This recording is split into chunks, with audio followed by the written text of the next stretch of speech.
दोस्तों, सरकारी कर्मचारियों के लिए आज बहुत बड़ी खबर आई है। 8वां वेतन आयोग, जी हां, 8th पे कमीशन को लेकर सरकार ने आखिरकार हरी झंडी दे दी है। केंद्रीय कैबिनेट ने इसके टर्म्स ऑफ रेफरेंस यानी इसके काम और दायरे को मंजूरी दे दी है और अब ये आयोग आधिकारिक रूप से बन चुका है। जब सरकार को अपने कर्मचारियों का वेतन, भत्ते और पेंशन स्ट्रक्चर बदलना होता है तो वो एक पे कमीशन बनाती है। हर 10 साल के आसपास एक नया आयोग आता है। पहला आयोग 1947 के बाद बना था और अब हम पहुंच गए हैं 8वें आयोग तक। मतलब हर दशक में सरकारी कर्मचारियों की सैलरी को एक बूस्टर डोज मिलता है। दोस्तों, 28 अक्टूबर 2025 को केंद्र सरकार ने बड़ा कदम उठाया है।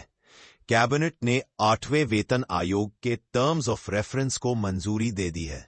यानी अब ये आयोग पूरी तरह आधिकारिक रूप से काम शुरू करेगा। इस आयोग की चेयरपर्सन होंगी रंजन प्रकाश देसाई, जो सुप्रीम कोर्ट की रिटायर्ड जज रह चुकी है। यानी अनुभव और निष्पक्षता दोनों साथ। सरकार ने कहा है कि आयोग को 18 महीनों के अंदर रिपोर्ट देनी है और इसकी सिफारिशें 1 जनवरी 2026 से लागू होने की संभावना है। अब सवाल, इसका फायदा किसे होगा? तो सुनिए, लगभग 50 लाख केंद्रीय कर्मचारी और 59 लाख पेंशन भोगी इसका सीधा लाभ पाएंगे। यानी कुल मिलाकर करीब 1.2 करोड़ लोग, और उनके परिवारों को अगर जोड़ ले तो असर करोड़ों भारतीयों पर पड़ेगा।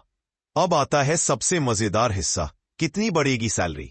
दोस्तों, हर वेतन आयोग में एक चीज बहुत चर्चा में रहती है, वो है फिटमेंट फैक्टर। 7वें वेतन आयोग में ये था 2.50, मतलब जो बेसिक सैलरी थी उसे 2.50 गुना किया गया था। अब 8वें वेतन आयोग में अनुमान लगाया जा रहा है कि ये 2.61 तक जा सकता है।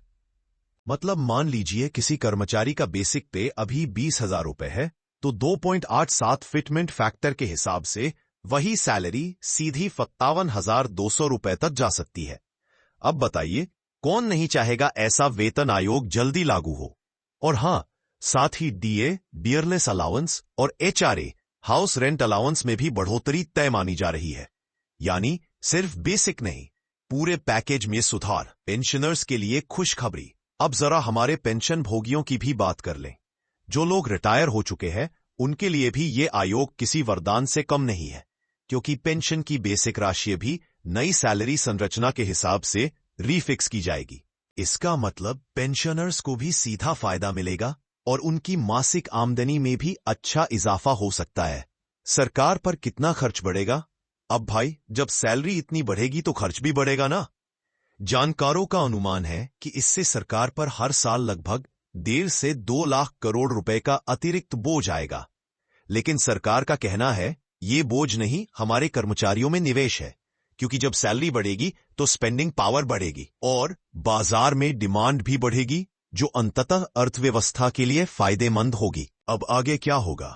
अब आयोग अपने सर्वे, आंकड़े और रिपोर्ट तैयार करेगा, जिसमें यह देखा जाएगा कि किन पदों पर कितना सुधार जरूरी है। 2026 की शुरुआत में जब रिपोर्ट लागू होगी तब देश के सभी केंद्रीय कर्मचारियों को नई वेतन संरचना का लाभ मिलेगा। राज्य सरकारें भी आमतौर पर केंद्रीय आयोग की सिफारिशों को फॉलो करती है, तो इसका असर पूरे देश में दिखाई देगा। तो दोस्तों, ये था 8वें वेतन आयोग का पूरा अपडेट, जहां से उम्मीदें बड़ी है और बदलाव भी बड़े होंगे।